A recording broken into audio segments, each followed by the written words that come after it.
a very good window of opportunity opening.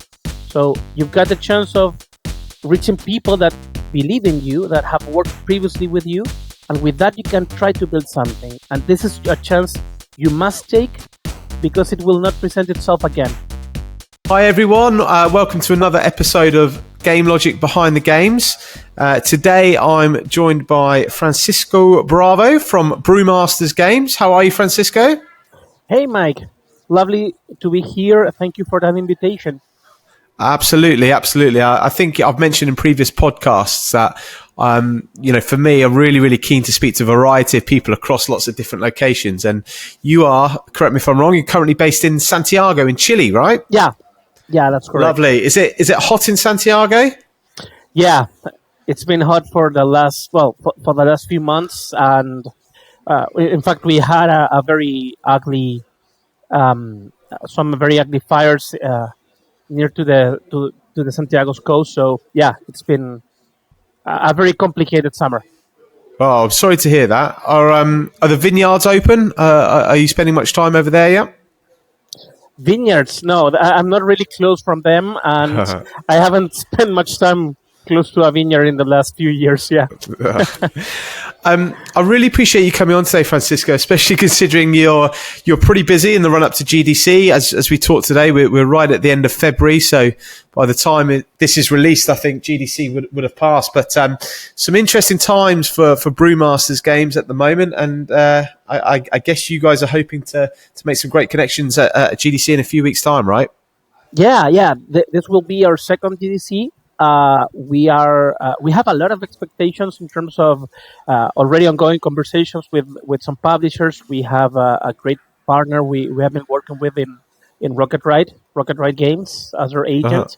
And there are many people we want to reconnect, some conversations we would like to reignite there, and hopefully many interesting things come from that.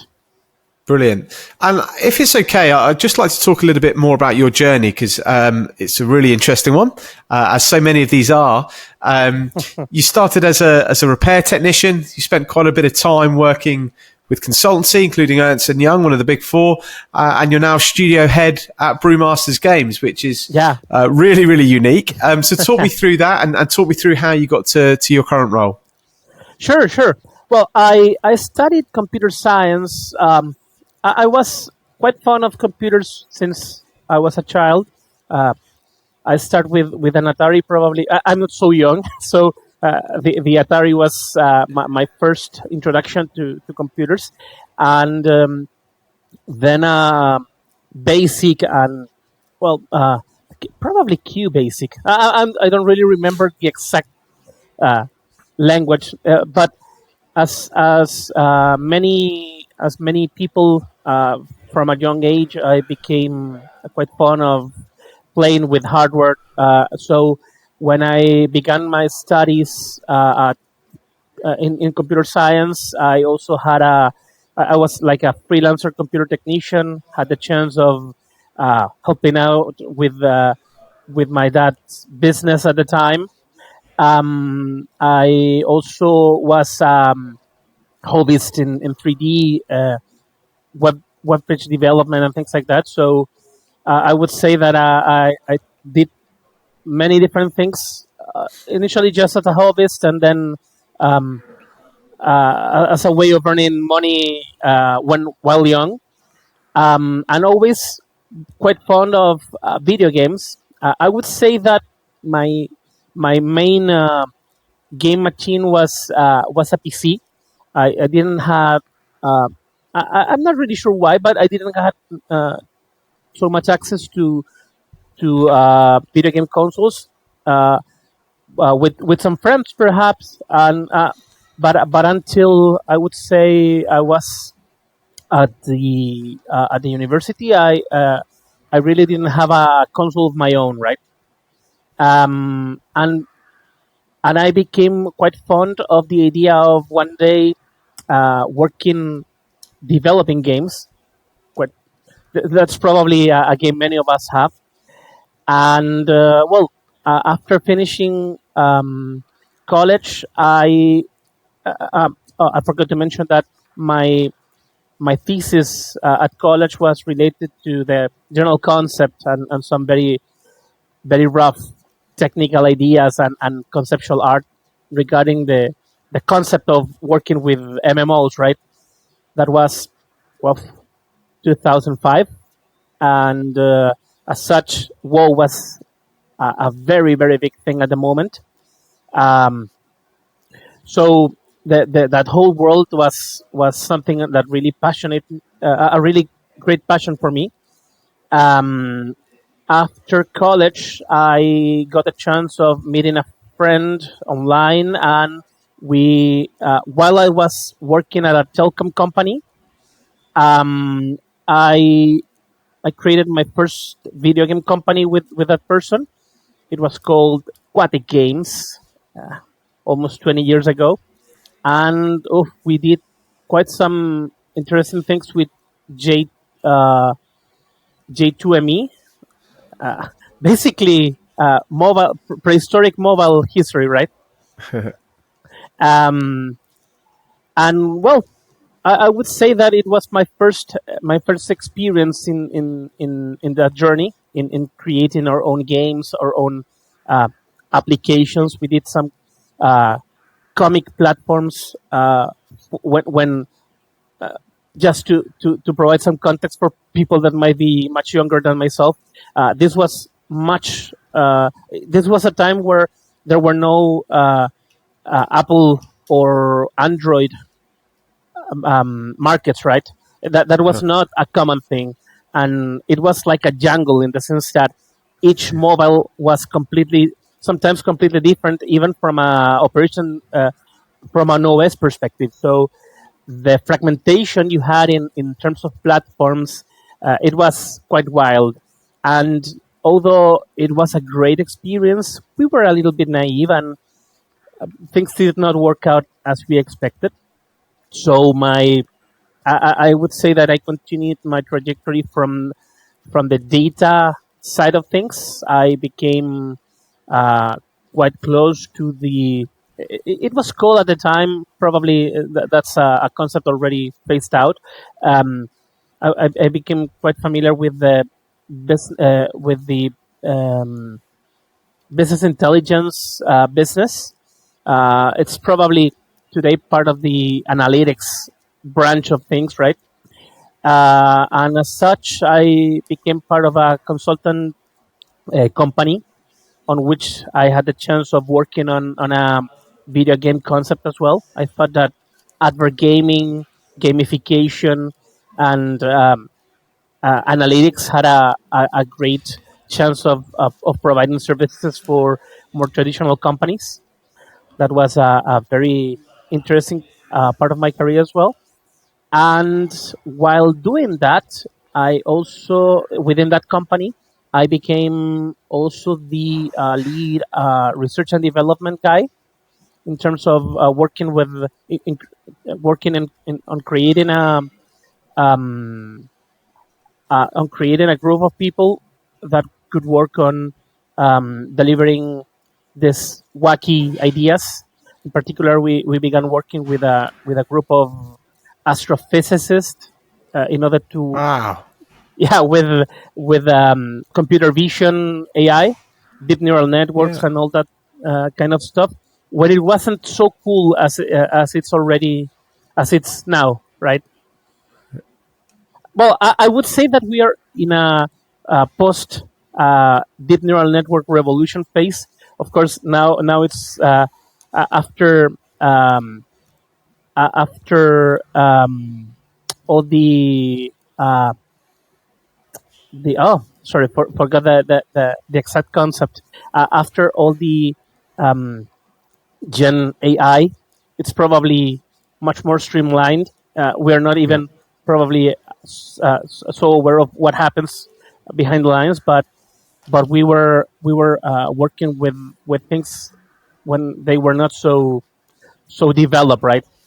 Yeah. Yeah. That must have been pretty exciting at the time. Yeah, yeah. It was an incredible time. I mean, we were working with, as I mentioned, a group of genius people from different sides of the industry. doctors in astrophysics in Chile, uh, which is more common than you would guess because we have the privilege of having incredibly clear skies in the north of Chile. So it's a career that's been very well developed in Chile. Uh, People working from the front and back end of web applications, cloud computing, and things like that. This will be uh, 2016, 2017. So still, it wasn't so much publicly available. Uh-huh. Um, we got the chance of doing plenty crazy stuff and really loved that. It was a great time. Then we were acquired by one of the big fours in Chile. They really liked what we were doing as a company, not just us at the moment. Yeah. I and well, I think it's something I need to mention. I, I I got the chance of doing all that because the guys that were leading the company that was called Metric Arts, they were really Yeah. great. They are really great, and because of those two crazy guys that were open to doing many things, I was open to propose stupidly crazy ideas, and they would say, "Okay, let's give it a shot." Right? Yeah. That sounds like a cool working environment. Yeah, yeah. It was really cool. It was really cool. And well, the reality of working on this big force and consultancy, most of the time is not so flexible. I mean, we began just when the pandemic began. So we began working there just when the pandemic began. And that gave us a lot of security in a very rough environment globally. But of course, it was not the same as working in this crazy company we were before, right? And that gave me the idea of trying to restart my thinking about my career in a game development environment. And when trying to make the jump from my role in managing different types of research and development projects or managing business plus technology, I became aware it was not so easy to make that jump. So I said, okay, what if we start doing something by ourselves and try to create something based on that? We began working with a couple of friends, just playing at the concept of creating games of general ideas. And based on that, uh, we came with the idea of sending a pitch to Games Workshop. We are a group of Warhammer 40k junkies, and we came with the idea: wouldn't it be awesome to try to deliver some crazy concept based on this and that? And what if we mix this with the experience we have in data in terms of trying to understand how the market would react to a game of this type when compared with, and we provided them with a few ideas. We were working for about a year in creating some visual concepts, 3D art as well, the game concept, data behind all that, marketing analysis, blah blah blah, and we sent them that by, I would say, the first week of January of 2022, not so long ago. Yeah. And we received an incredibly good answer from someone who I'm very close even today, that was working at Games Workshop at that time. Huh? He basically said, "We really love what you guys did. I mean, we're used to receiving plenty of emails of crazy people saying, 'Oh, we want to do a game with you,' right? But what you provided was really well done, really professional. But you have no pedigree, guys. You have zero actual validated experience that we can use, right? So it will not be so easy to get that into an actual project. So uh, hopefully you can try to get something before we can talk again about any." for other projects. And with that in mind, we basically raised some funds with, well, friends, family, and fools, as they say. And we began what is today BrewMasters. I love that. I love it. And there's a lot in there, Francisco. And I'm not going to have time to be able to pick out all the points I'd love to. But I think one really interesting point, which was mentioned a few weeks ago when I spoke to Bruno, who's based near Sao Paulo in Brazil. And it's something that we wouldn't really even think twice about over here in Europe or North America. But he was saying, like you did, as a kid up until his late teens, he didn't have access to hardware like we do. So he couldn't get hold of a PlayStation or a PlayStation 2. So it was only PC right up until probably kind of within the last 10 years. And I think it's so easy for us to forget just how difficult and how different it is in that South American gaming market, right? Yeah, I mean, I got the chance of playing many consoles. I would say that in part I was it was probably a personal decision, because when I got the chance of perhaps buying a console, Yeah. I chose to buy a new GPU, right? Uh-huh. So I would say that it wasn't, at least in Chile, one particular factor is that we have been always, especially in the 90s, quite open to different markets, and Okay. we've got the chance of getting consoles of, I would say, all types. But Okay. yeah, no, it's Yeah. it's not such a difficult thing to get access to consoles Yeah. in Latam Okay. nowadays. So quite different to how it was in Brazil then, which is again like really, really interesting. I would have Sure. assumed that the South American market is just the South American market, but actually some key differences there between Chile and Brazil, Plenty. which is fascinating. So I want to ask as well. I mean, obviously you tried your own company before, didn't quite work, and going from working with a big reputable company like Ernst & Young, and you mentioned security, to then again starting your own gaming firm. That's a big jump, and to a lot of people that's a big risk. You must have been pretty nervous about doing that. Yeah, especially when doing it. So I would say I wouldn't say old, but so already progressed in my life, right? I mean, at the time I was expecting.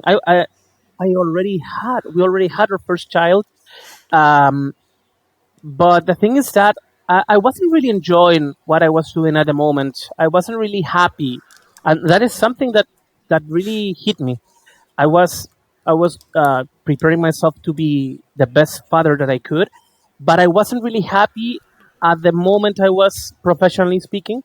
I was craving for something that, and I became um, infatuated with the idea of, if I cannot find it there, I will try to build something of my own. For Oh, good on crazy it you. might sound, and Good on yeah, you. Fortune thank favours you. the brave, eh? And well, just to it's because it's something probably very important for a good advice.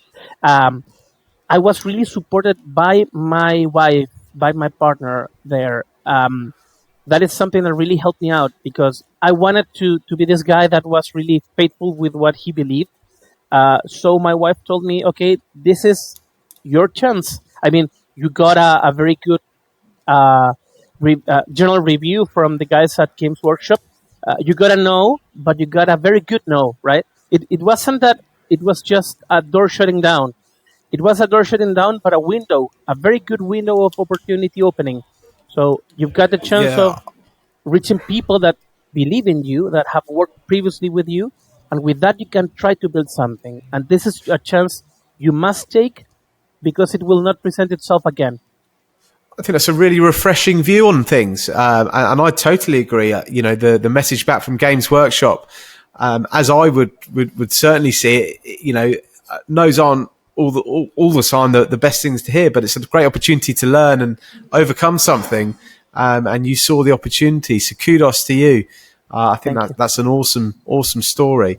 I want to ask you about Brewmasters now. And firstly, I want to ask you about the name. Is that just because you and your friends love a beer, or is there more to it? Uh, we passed through plenty of, I would say, quite ridiculous names. We were working with the idea of Schrodinger's cat, but turning to a chicken, and many many, I would say, quite stupid ideas. But one of the things that I became quite fond of when looking at the marketing side of things was, okay, what can we as 30 up to 40 year old guys uh, bring into this market, which isn't probably there yet. We can try to find a way of creating something uh, that people at our age are capable of appreciating. Uh, what we cannot do at the moment, we cannot probably join with friends each weekend. We don't have time. We're most of us are parents already. So what we can try to do is once per month, perhaps, try to join one of our friends' apartment. Try to share a beer, some snack, and play whatever we can have the chance to, or we can even do it online, right? So there we began working on that concept of, okay, this company should represent what we know best at this point in time, how to best use our time. We don't want grindy games simply because we don't have the time to play them, right? We want to create Yeah. something that we can introduce to people on our same situation. That's brilliant. I absolutely love the meaning behind the name there. And I've got to say as well, I really, really like the artwork. I think it looks cool. Thank It you. makes you stand out. It's very, very good. So I want to talk about Dungeons Anima now. Is that how it's pronounced? Anima? Dungeons Anima. Yeah, Dungeons Anima. Dungeons Anima. So that's your first release? Yeah.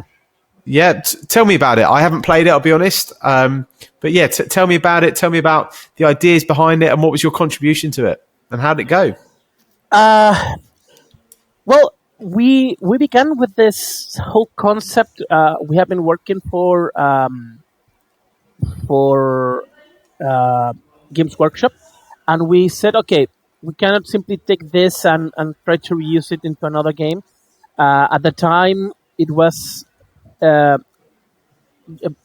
I think that Survivors had just been released, and um, we were, okay, beginning 2022. No, it wasn't. It hadn't been released yet, so we were not living through the crazy times of Bullet Heaven games, but roguelites were still, as they are today, um, what was more looked like in the market, and we were quite fun of playing with a mix of genres, Metroidvanias, twin stick shooters, and games of that sort, RPGs mostly. RPGs and action RPGs. So we said, okay, what if we take? We did a brainstorming with all the concepts we like, and we basically end up with a sort of tie between a Metroidvania game and an action RPG with I I think I'm mistaken. I think that thinking out here, Vampire Survivors had already been Uh-huh. released by the end of 2021, beginning of 2022. I'm not really sure, but the thing is that with that in mind, I became inspired with the idea of creating this. Okay, ARPG with some elements in which you could jump between classes and do some type of stuff like that. And another of the guys at the company with whom we share a sort of game design position, um, came with this Metroidvania idea. So we ended up creating a sort of mix in which is the basis of Dungeons Anima. Dungeons Anima is an action roguelite with some ARPG and bullet heaven elements, in which you can. The general idea is that you're part of the dungeon. You're like an anti-hero, You are the last skeleton warrior that survived the human empire invasion into the dungeon. They just they destroyed everything trying to get the anima essence, which is a sort of fuel, a sort of energy, life energy, if you would, from the dungeon in order to build their war machine. And we were imbued by the remanent energies of the dungeon heart, this like self-conscious entity that manages everything behind the strings, behind the curtain. And we basically have the chance of feeding on our enemy souls, and instead of the typical itemization on ARPGs, we extract souls fragments, which allow us to Cool. unlock Yeah, I like different that. classes. Yeah, very good. So you can rotate in real time. You can choose different skills. You can face enemies in different types. It's a mixture between, I don't know, some base mechanics of Aedes, in the sense that you have a couple of attack skills, movement skills, defense as well. Gauntlet, the classical Gauntlet, is a very good inspiration for us. Children of Morta games of that type, right? Nice. And you mentioned off camera you're working on your second release. Yeah. Are you able to talk much about that? Is it a sequel? Is it something new? What's going on there? It's something completely different. Nice. One of the guys of our team has been working on his personal project for the last few years. He's our 3D main artist, a 3D lead. So he basically has been working on a gorgeous, I would say, adventure platform brawler. It's a very fine mix with very stylish art, and I proposed him the idea of, okay, would you like us to produce this game for you, to help you out to create a sort of demo? He had already done many things already by himself, but we took what he had, and we have been helping a little bit on polishing some stuff, on adding some game design elements on top of what he already had in mind. And the idea is that we are going to bring a game pitch and working demo for this GDC. Brilliant. Well, we will look out for it. And GDC is just around the corner. As we record, it's 29th of February, so a few weeks to go. And I really hope that we get time to grab a beer or a coffee over there, Francisco. It'd be lovely to meet in person. But for now, thank you so much for your time. Another really, really fascinating journey. And I really, really appreciate you coming on and taking the time to speak to me today. No, thank you for the invitation. It's been lovely. I really appreciate it. And hopefully we have the time of meeting at GDC. I'm sure we will. Thanks, mate. I'll speak to you soon. See you. Bye-bye.